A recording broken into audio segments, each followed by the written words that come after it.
Good morning students. आज हम translation की अगली क्लास में प्रेजेंट इंडेफिनिट टेंस के नकारात्मक वाक्यों को हिंदी से अंग्रेजी में अनुवाद बनाने के नियम सीखेंगे।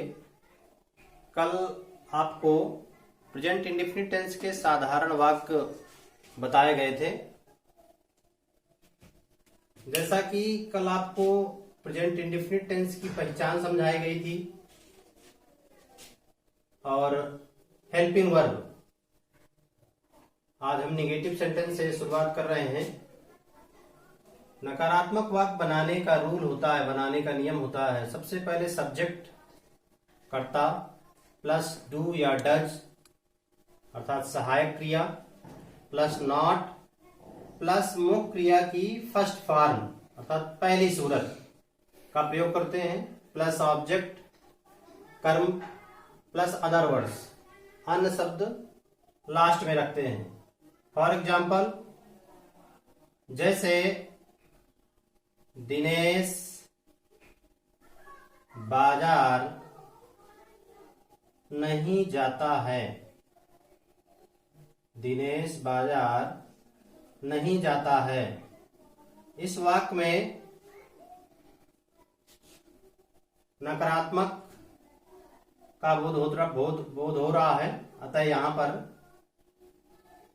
हम सबसे पहले कर्ता दिनेश नेम की अंग्रेजी बनाते हैं। कर्ता के बाद सहायक क्रिया का प्रयोग करेंगे। यहां कर्ता आपका एक वचन है, इसलिए यहां पर डज क्रिया आएगी। इसके बाद नॉट का प्रयोग करेंगे। फिर मेन वर्ब यहां पर जाना, गो टू, बाजार यहां कर्म है, गो टू मार्केट, अंत पे फुल स्टॉप। अगला वाक्य, वह पत्र नहीं लिखता है। वह पत्र नहीं लिखता है। अब वाक्य अंत में ता है, जैसा कल आपको पहचान में समझाया गया कि वाक्य अंत में ता है, ती है, ते हैं आदि शब्द आते हैं। ऐसे वाक्य प्रेजेंट इंडेफिनिट टेंस के कहलाते हैं। और जिन वाक्यों के बीच में नहीं शब्द आता है, ऐसे वाक्य नकारात्मक वाक्य कहलाते हैं। तो आज हम आपको नकारात्मक वाक्य बनाने के नियम सिखा रहे हैं। इस वाक्य का सब्जेक्ट है वह, जिसकी अंग्रेजी होती है ही।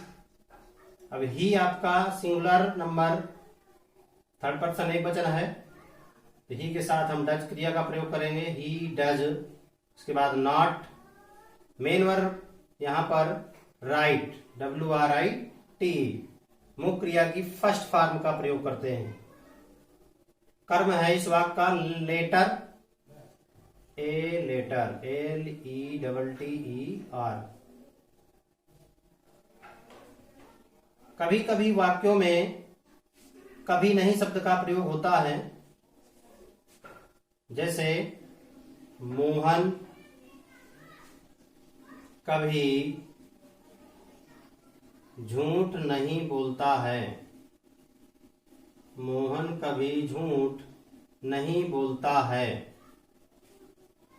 यह वाक्य भी निगेटिव सेंटेंस का है, बट इसकी जो संरचना होती है वो नकारात्मक वाक्य के नियमानुसार नहीं होती है, क्योंकि कभी नहीं एक प्रकार का एडवर्ब क्रिया विशेषण है। मोहन कभी झूठ नहीं बोलता है। तो ऐसे वाक्यों की संरचना साधारण नियम के अनुसार करते हैं। सबसे पहले कर्ता, इसके बाद एडवर्ब रखा जाता है। यहां एडवर्ब कभी नहीं, नेवर, NEVER। इसके बाद मुख्य क्रिया है बोलना, टेल कहना या बोलना।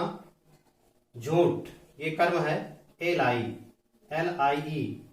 लेकिन यहां पर हम जैसे साधारण अनुसार बनाते हैं वाक्य को, तो कर्ता यदि एक वचन हुआ तो मुख्य क्रिया में हम यस या ES जोड़ देते हैं। तो यहां पर मेन वर्ब है आपकी टेल, तो हम टेल्स कर देंगे। मोहन नेवर टेल्स ए लाई। अगर यहां कर्ता बहुवचन होता तो मुख्य क्रिया में एस नहीं लगता। इससे स्पष्ट होता है कि कभी नहीं का वाक्य या वाक्य में एडवर्ब आ जाने पर वाक्य की संरचना साधारण नियम के अनुसार होती है। जैसा कि साधारण वाक्य में बताया गया था, कर्ता धन मुख्य क्रिया में यस या आई एस। इसी तरह से अगला सेंटेंस हम, मैं कभी मंदिर नहीं जाता हूं। मैं कभी मंदिर नहीं जाता हूं। इस वाक्य में भी कभी नहीं का प्रयोग हुआ है, अतः नेवर का प्रयोग करेंगे। तो सबसे पहले कर्ता, इस वाक्य का सब्जेक्ट मैं, आई। अब ये निगेटिव वाक्य होते हुए भी यहां पर डू नॉट या डज नॉट का प्रयोग नहीं करेंगे। कर्ता के बाद नेवर का प्रयोग होता है, आई नेवर।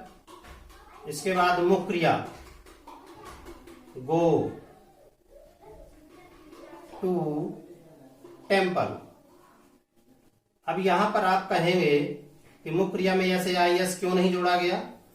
क्योंकि इस वाक्य का जो कर्ता आई है वो बहुवचन का कार्य कर रहा है।